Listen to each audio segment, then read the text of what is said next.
Olá, gente! Beleza? Professor Goico aqui hoje. Vamos falar de um assunto muito bacana, aquela continuação, da aula que nós falamos lá atrás de República Velha. Hoje o assunto são justamente os movimentos sociais na República Velha. Olha que bacana, né? Então hoje vários pontos que nós trabalharemos para dar uma revisada, para você entender, pegar sua apostila, conseguir estudar e dar um apoio nessa nossa sexta ou sétima semana. Nem lembro mais, né? Acho que está na sexta semana de quarentena, 2020, abril de 2020. Olha que loucura, né, que está esse ano. Então, quem diria, você pediu lá no carnaval que queria férias até o final do ano? Você está tendo aí, está em casa, né? Tem um tempo, mas você não está de férias, não esqueça disso, tá? Tô com saudade, a sala tá vazia, bate uma saudade da bagunça, de olhar pro zoião de vocês, né, de bater aquele papo gostoso. Mas, infelizmente, nós temos que seguir as recomendações, né, e ficar em casa. Eu estou aqui na escola gravando e tal, mas todo cuidado eu tomei, principalmente com a minha marreta, né, de higienização, de álcool em gel. Quando eu não estou gravando, eu estou de máscara, tá? Então isso é importante que vocês tomem cuidado, beleza? Qualquer dúvida sobre esse conteúdo ou qualquer outro, manda lá no Instagram, @profgoicomagic, tranquilo? E continuem, participem do nosso Hangouts, tira dúvidas, beleza? Para vocês conseguirem ter um apoio cada vez maior. E a ideia é trabalhar junto com vocês, fechou? Vamos lá, pensar em movimentos sociais da República Velha. É um momento, então, de uma valorização, né, da cultura. É um momento que nós chamamos de Belle Époque. Então, aquela bela época, como era chamado aqui no Brasil, a Belle Époque é francesa, a bela época, é justamente um movimento de modernização. Você já ouviu falar de modernização? O que é a modernização?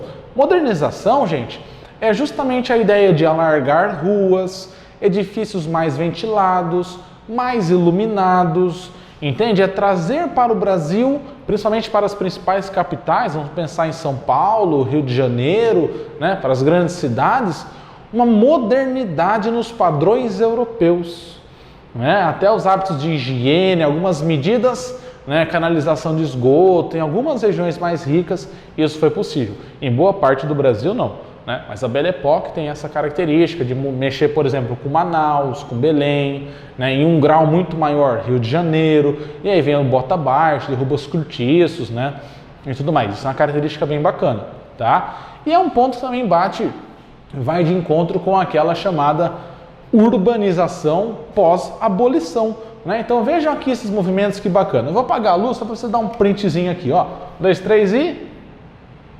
Beleza. Vamos lá, tirou seu print, acende a luz.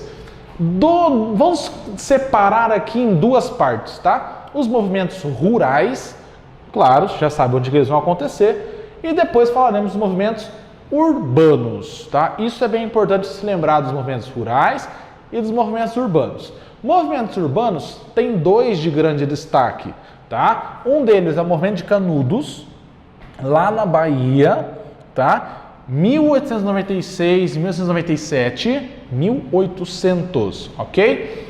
E posteriormente vem o Contestado, lá em 1912. Então nós avançaremos um pouco no tempo e depois voltaremos aqui para falar dos movimentos urbanos.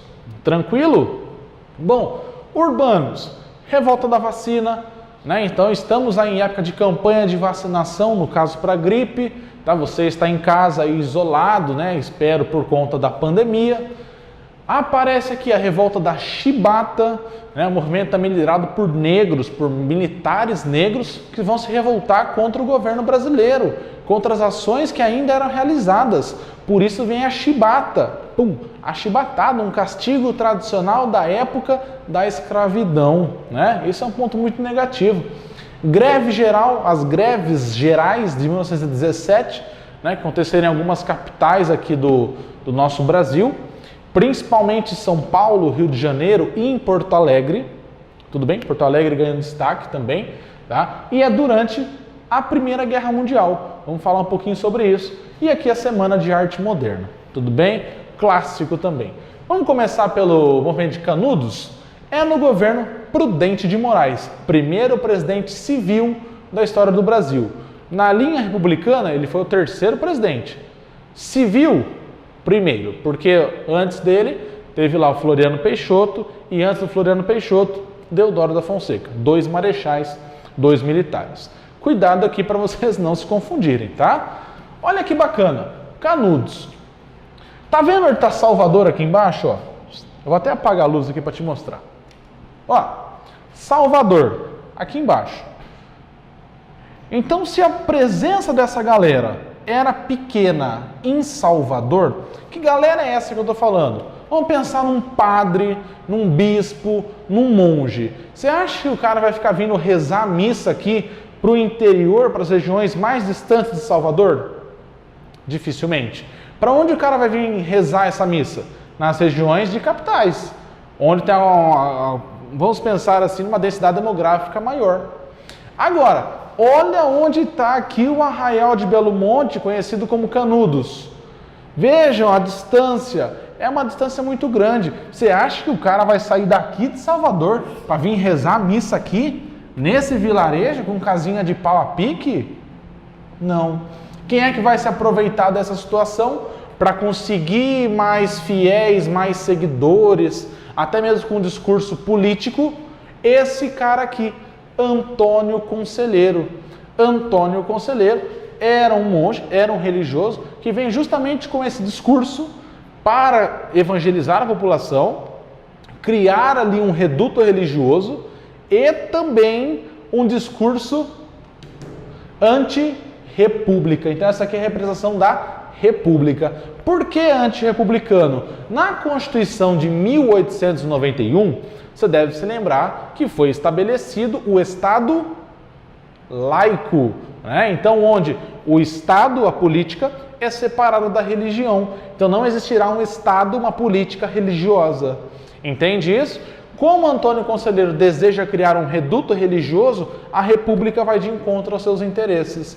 Por isso, ele vai colocar que era contrário à República e defendia a monarquia. Só que estamos falando de uma época em que a República ainda está engatinhando aqui no Brasil, né? Está tentando se consolidar.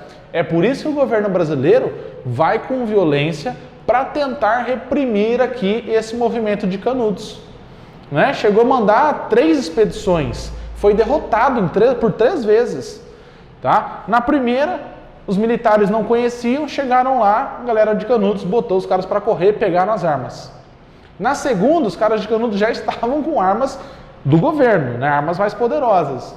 Também chegaram os militares do Brasil, opa, vou chegar a acabar com esses caras. Não, foram derrotados. Terceira vez, a mesma coisa. É aí que na 4ª expedição, o que o governo brasileiro fez? Saiu convocando, trazendo pessoas de várias regiões do Brasil, levou para o Rio de Janeiro e falou assim, ó, vocês vão chegar lá em Canudos, vão matar o líder, que é o Antônio Conselheiro, vão acabar, destruir o vilarejo, né? E depois voltar para cá que o soldo, né, o pagamento de vocês será muito alto, muito alto. E aí foram os militares. Opa, bacana, vou lutar contra o Antônio Conselheiro. Quando os caras chegaram lá em Canudos, ninguém achou o Antônio Conselheiro e descobriu que ele tinha morrido. Por complicações justamente de uma desinteria, né? Sabe o que é desinteria, né? Piriri e tal. Ele desidratou, morreu, enterraram. O que os caras fizeram com o Antônio Conselheiro? Vou te mostrar já já. Olha aqui, ó. Os militares, então esses aqui eram os militares brasileiros que foram lutar em Canudos. Aqui no fundo, eu sei que a imagem não está muito boa, mas a imagem, é do final do século XIX, tá? Então olha aqui, ó, a imagem da igrejinha, né, que aparece, um símbolo, né, do Arraial de Canudos. E o Antônio Conselheiro? Onde é que ele estava? Aqui. Os caras desenterraram, exumaram o corpo do Antônio Conselheiro, cortaram a cabeça, tiraram fotos para levar para o governo, né, para a sede do governo lá no Rio de Janeiro. O que acontece? Vou tirar essa foto aqui que ela é feia. O que acontece? Qual a consequência de Canudos? Lembra que eu falei da Belle Époque? E esses militares, quando voltaram para o Rio de Janeiro, opa, agora eu vou receber grana, eu vou ficar rico. Você acha que o governo pagou todo mundo? Não. Opa, vou então, estou sem dinheiro, preciso morar em algum lugar. Cortiço? Não, o governo está demolindo tudo. Casarão, né, que a galera mora tudo junto, pensionatos e tal, está demolindo.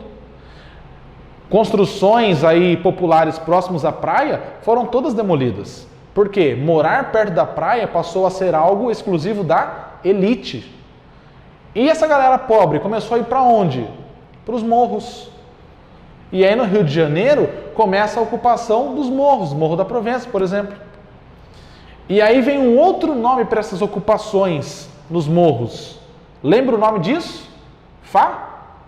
Favela, exatamente. Por que a favela? A favela era uma planta nativa dessa região aqui do Arraial de Canudos. Entende isso? E aí, como os caras começaram a subir o morro, a favela era uma plantinha que subia alguns morros aqui. Como a galera passou a ocupar os morros, opa, é a favela, está subindo o morro, então será a favela. Com boa parte dos primeiros ocupantes foram pessoas aqui que lutaram ou que dependiam dos militares que foram lutar lá em Canudos. Entende? E após isso, esses problemas sociais, principalmente no Rio de Janeiro, começaram a aumentar e muito. Beleza? Vamos lá, esse é o primeiro movimento de Canudos, um clássico, né, da nossa história. Tá? Mais um aqui, contestado. Contestado também é um movimento rural, é um movimento político, é um movimento religioso. Tá? Então, movimento nós falamos que são, tanto Canudos quanto contestado, movimentos messiânicos. Tá? Qual é a característica curiosa aqui do contestado? É o primeiro movimento onde o governo utilizou aviões, né, para bombardear a região. Exatamente isso. O governo brasileiro bombardeou essa região de divisa do Paraná e Santa Catarina. 2 presidentes, né? Então, primeiro, Hermes da Fonseca, um militar, então os militares voltaram ao poder, tá? E depois o Venceslau Braz. Venceslau, o presidente Venceslau, cidade lá em São Paulo, exatamente em homenagem ao Venceslau Braz, também conhecido como presidente da Primeira Guerra. Né? Porque olha aqui, ó, o mandato dele dura justamente a Primeira Guerra Mundial. Tá? Olha o contestado, que bacana aqui, gente. É uma região de disputa entre 2 estados, Paraná e Santa Catarina. Essa região está destacada em rosa. Qual era a ideia? Passar aqui com a ferrovia Brasil Highway Company. Então, cruzar aqui, rasgar São Paulo, Paraná, Santa Catarina e chegar até o Rio Grande do Sul. E no meio disso tudo, também tinha essa empresa de exploração de madeira. Só que no meio disso tudo, ainda tinha gente morando aqui. E uma disputa entre os 2 estados. E no meio desse vilarejo, chamado Reduto de Taquarussu, também tinha um monge com esse pensamento religioso, que era o João, e depois vem o José Maria, né, que vão se colocar aí como contrários à presença do governo, contrários à exploração. E o governo como é que vai fazer com tudo isso? Tentou assim, gente, vocês podem sair dessas terras e eu dou uma grana para vocês, baixo, um valor muito baixo, tá? Você aceita? Não, pô, é muito baixo, não quero, quero o que vale. Não, então isso não vamos pagar. Ah, você não vai sair? Ok. Vai lá com o exército, bombardeia, tem conflito físico, né? E aí os caras acabam sendo derrotados. Tá? Aqui a figura do João e do José Maria, né? São muito parecidos. Até hoje é um pensamento mitológico aí de que talvez seja a mesma pessoa, ou eram irmãos gêmeos, né? Ou eram parecidos mesmo, tá? Somente por conta da barba grande e tal. Beleza? E aí vamos para uma outra parte, que são os movimentos urbanos. O primeiro deles é a vacina, aqui no governo do Rodrigues Alves. Ah, você já ouviu falar nesse cara Rodrigues Alves? Lembra no vídeo, na aula que eu falei de gripe espanhola? Quem foi o presidente no início da gripe espanhola? Rodrigues Alves. Quem foi o presidente que morreu por conta da gripe espanhola? Rodrigues Alves. Então, no seu segundo mandato, Rodrigues Alves acabou morrendo por conta da gripe espanhola. Tudo bem? 1919 ali. Beleza? Informação importante para vocês, tá? Mas aqui no primeiro mandato do Rodrigues Alves, ele acabou enfrentando a revolta da vacina. Por quê? Vamos lá. Conhece esse cara? Oswaldo Cruz? Destaque hoje no Instituto Oswaldo Cruz e tudo mais. Mas o Oswaldo Cruz ganhou um grande destaque por ser um pesquisador, né, de doenças, e no caso aqui tinha alguns problemas. Varíola, febre amarela, febre tifoide eu falei, ok? Tá? E esses problemas começaram a afetar principalmente aquelas pessoas que não tinham acesso a um saneamento básico, a condições melhores de saúde, e o governo lança uma campanha de vacinação. Só que não explica para a galera o que é a vacina. Estamos falando aqui, gente, de um Brasil que não tem acesso à leitura. Boa parte dos brasileiros, aí 80%, 85% não eram alfabetizados, não tinham acesso à escola, tá? Ou seja, imagina eu chegar para você e falar, tô injetando um vírus em você, mas você não vai ficar doente não, viu? Pode ficar tranquilo. Pô, o cara tá vendo um monte de gente morrendo. Aí você chega e fala, vou injetar um vírus, mas você vai ficar bem. Você vai querer tomar o negócio? Claro que não. É aí que começam as revoltas, porque o povo passou a ser obrigado a tomar a vacina. Como é que era a vacinação? A vacinação era muito simples. Tinha essa espátula aqui, igual ele está segurando, e tinham 3 lâminas. Então você esfolava a pessoa, cortava a pessoa, raspava ali no objeto, né, com a vacina, e aí passava de novo na pessoa. Esfolava, para você ela ter contato com essa vacina. Entende? Só que como era obrigatório, não tinha um controle adequado, então os caras pegavam você no meio da rua, a polícia e tal te segurava, pá! Até era um problema para a época que você tinha que tomar nas partes íntimas. O que é parte íntima para você hoje? Mexer lá, né? Você vai tomar vacina ali? Não, claro que não, né? Você não vai tomar vacina nem aqui embaixo, nada.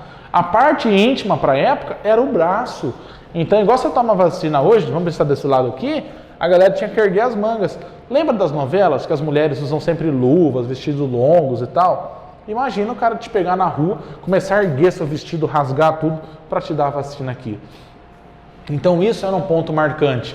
E justamente por conta dessa ignorância, a população passou a atacar também esses agentes de saúde, agentes de segurança, né? Começou a atacar fogo em bonde, né? Uma revolta nas cidades, principalmente no Rio de Janeiro, né? Além aqui da questão dos cortiços. Então você imagina, lembra da sua sala de aula? Lá então vocês ficavam aí, variava, né? 30, 40 e tal. Imagina colocar ali vocês dormindo na sala de aula, com as famílias de vocês, em espaços pequenos. Aqui ainda tem janela, mas muitas vezes um bloco todo desse aqui com uma janela só, então não tem circulação, né? Circulação de ar. Isso é um problema. Então, claro, até o governo conseguir acalmar toda essa situação, foi algo muito problemático. Beleza? Aqui uma outra charge, né? Olha lá, aqui jaz a tranquilidade pública e os agentes de saúde, junto aqui com Oswaldo Cruz, chegando ali para vacinar a galera. Né? Aqui mais duas, olha lá, febre amarela, a varíola, né? Justamente fantasiados de morte, e Oswaldo Cruz esfolando o povo, né? Coitado do povo, olha lá, né? Sendo esfolado por conta dessas ações de saneamento. Tudo bem? Aqui uma outra ação do Pereira Passos, prefeito do Rio, quando manda demolir esses casarões antigos e tal, o famoso Rio Colonial, é o famoso bota abaixo. Sai derrubando tudo, proíbe a galera de cuspir nos bondes, né? Então você não pode cuspir no bonde agora não, né? Tem que cuspir na rua. Então teve que ter uma lei para a galera proibir, né, de ficar cuspindo aí nos bondes. Então são algumas curiosidades desse período, mais aí de 100 anos atrás. Né? E depois ainda vem a gripe espanhola, né? Nós estamos vivendo uma pandemia hoje. Vocês podem observar as tentativas do governo de conscientizar a população, né? Se hoje já é difícil com rede social e tudo mais, imagine em 1904, né? Onde é muito do boca a boca. Então se uma fake news na internet tem a proporção dessas, imagina no boca a boca, né? Falar, a vacina vai te matar, viu? Vai falando isso, né? É um problema muito grave. Tudo bem? Cuidado. Outro movimento, Revolta da Chibata, também popular, mas partindo dos militares no governo de Hermes da Fonseca. Beleza? 1910, governo de Hermes da Fonseca, um militar. Tudo bem? Qual é o rolê? O que vai acontecer aqui? Ó? Almirante Negro, João Cândido. Por que ganhou esse apelido de Almirante Negro? Se revolta contra as péssimas condições de vida e de trabalho que os militares e os marinheiros viviam. Né? Por que os marinheiros? Muitos escravos conseguiram sua liberdade, muitos negros foram para a marinha, porque a marinha aceitava esses trabalhadores negros, só que nos cargos mais baixos, e as condições de trabalho eram péssimas, comida estragada, né? Não tinha comida, a comida quando vinha era resto de comida. Já assistiram aquele filme O Poço, que a galera vai comendo o resto? Era quase isso. Ia passando lá do oficial para todo mundo até chegar, né, nesses marinheiros, os marujos e tal. E aí os caras vão se revoltar, principalmente por conta dos castigos físicos, né, da chibata. Tranquilo? Aqui eu falei para você justamente sobre a ideia, né, da prisão dele, porque ele vai tomar o navio, os dois encouraçados, né, principalmente em Minas Gerais, e vai matar todos os oficiais. E aí quando ele vem aqui como almirante negro, é porque ele assumiu o controle do navio. Entende? Ele ficou conhecido, parou no Rio de Janeiro, ameaçou bombardear a cidade. Aí vem aqui, olha lá, a esquadra revoltada. Essa manchete, ó, é de novembro de 1910.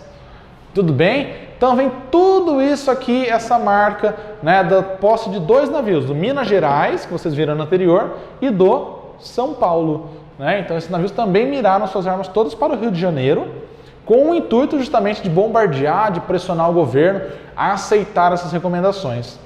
E aí vem a jogada do Hermes da Fonseca. Né? Não, podem ficar sossegados, nós vamos fazer tudo isso, vai ficar tudo tranquilo. Você acha que ele fez tudo o que ele prometeu para os caras? Não. Quando os caras, né, decidiram acabar então com esse movimento e desocuparam os navios, Hermes da Fonseca mandou prender todo mundo. Foi todo mundo preso.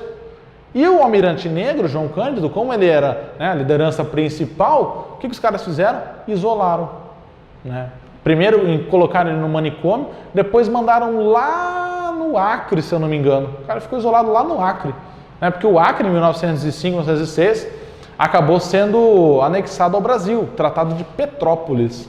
Tá? Então, cuidado também com essa revolta da chibata. Importante movimento liderado por negros. Tudo bem?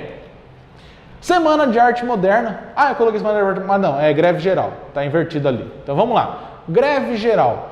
Presidente Venceslau Braz, presidente da guerra, né? Na guerra, lembra quando nós falamos de Primeira Guerra Mundial? O que eu disse para vocês? Falei, gente, temos um problema com guerra, porque os países param de exportar. Hoje, um clima de guerra, né? Situação de guerra, pandemia é situação de guerra. Você vê país ficar exportando produto para os outros? Você está vendo o Brasil sair exportando um monte de coisa, máquina, ferramenta e tal? Não. Você está vendo os outros países fazerem isso? Também não. Está todo mundo preocupado com a situação de conter a pandemia. Aqui, a situação é acabar ou vencer a guerra. Então os países não vão ficar produzindo. A Europa, lembra, está tudo destruída. Né? Então o Brasil vai ter que desenvolver a sua industrialização.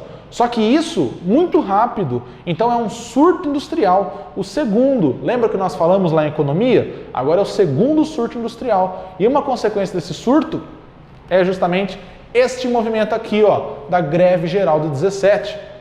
Por que da greve geral? Pensa, você trabalhador bacana, trabalhando aí 16, 18 horas por dia, ganhando muitas vezes R$2, R$3 por hora trabalhada, ou muitas vezes por dia trabalhado. Então os trabalhadores mais novos que foram entrando nesse surto, acabaram ganhando salários baixíssimos para jornadas muito longas. Sabe qual é a consequência disso? Muitas revoltas, pressões, vem um movimento europeu de espanhóis, italianos, movimento anarquista. Então essa é uma característica da greve geral, um pensamento anarquista, vem principalmente com os espanhóis, né? Muitos imigrantes espanhóis que vieram para cá, com os italianos, com esse pensamento anarquista. O governo tentou fazer umas leis para controlar esse movimento sindical, não teve muito sucesso não, tá? Qual é a ideia? Por exemplo, em Porto Alegre, que eu falei, o governo ajudou os trabalhadores a negociarem com seus patrões. Então teve uma readequação. Em São Paulo, no Rio de Janeiro, o governo reprimiu essa greve, reprimiu os trabalhadores. Né? Então é muito importante que você estude o cenário que você vai encontrar. Essa imagem aqui, por exemplo, ó, é lá de Porto Alegre, né? Dos trabalhadores parados. É um movimento que começou pelas mulheres. Eu vou até mandar na atividade para vocês um texto para vocês darem uma lida sobre a importância das mulheres no movimento de greve de 1917. 1917, para quem não se lembra, é o mesmo ano da Revolução Socialista na Rússia. Então imagina o medo desses governantes de acontecer uma situação semelhante à da Rússia aqui. Então, em muitos casos, a repressão foi violenta, tá? Olha essa charge aqui, os trabalhadores com fome, pedindo emprego e tudo mais, e essa era a imagem do patrão, né? Olha lá, igualdade e fraternidade. Olha o patrão ostentando aqui, ostentando dinheiro, e o povo ali ostentando justamente o sofrimento, né? Então esse é um ponto muito importante, você se lembrar das greves da 17. Em cada estado ela teve uma dimensão diferente e uma repressão diferente e uma negociação diferente também, beleza? Normalmente a apostila trabalha mais com Rio, São Paulo, beleza? Mas temos que olhar os outros lados também, fechou? E para o nosso último movimento de hoje, nós já estamos então direcionando para o final dessa aula, né? Então eu sei que passa rápido aí, mas continue estudando, é isso aí, mantenha o foco, né? Mantenha a disciplina, tá? Já já essa quarentena vai acabar, estamos em abril, já já vamos para maio, e se tudo der certo as coisas vão melhorar em breve, tá bom? Ó, nosso último movimento é a Semana de Arte Moderna. A Semana de Arte Moderna, ela vem como um contraponto daquela Belle Époque, né? Então aqui, ó, também no governo, né, do Epitácio Pessoa, presidente Epitácio, tá? A Semana de 22, Semana de Arte Moderna, ela ganhou esse grande destaque. Por quê, Brasil? Olha aqui, ó, é um movimento que tem uma arte diferenciada, muitos artistas foram vaiados, foram atacados, foram ofendidos. Por quê? Os caras colocaram o seguinte: vamos defender a arte nacional. Não queremos uma arte dos Estados Unidos aqui. Não queremos uma arte europeia. Queremos uma arte brasileira. E isso não era bem visto por aqueles que frequentavam teatros e tudo mais. Quem é que frequentava esses lugares? Quem tinha grana, né? Então, os espaços de exposição de arte, teatros municipais, passaram aí a ser locais onde houveram, né, muitas insatisfações por parte do público, né? Em alguns casos a galera chegou a jogar tomate, jogar papel, jogar sapato, né? Tomate estragado, aquele igual vocês já viram em filmes, tá? Justamente por isso, os caras queriam trazer uma arte nacional. Vem a Tarsila do Amaral posteriormente com suas pinturas, né? A Bapuru. Vem também aqui os operários, que eu já mostrei para vocês, nessa economia, mas justamente fazendo uma crítica dessa sociedade. Tranquilo então, gente? Essa foi a nossa aula de hoje sobre os movimentos sociais na Primeira República. Espero que tenham gostado. Continue estudando esse capítulo 4, tá? Nosso último capítulo da apostila. Tem também aí falando um pouquinho sobre o cangaço, mas mais para frente a gente volta no cangaço. Tranquilo? A figura do Lampião e tudo mais. Está ligado aí toda essa situação de miséria no Brasil. Por hoje é só. Beijo do Goi, que se cuida e fica em casa. Valeu!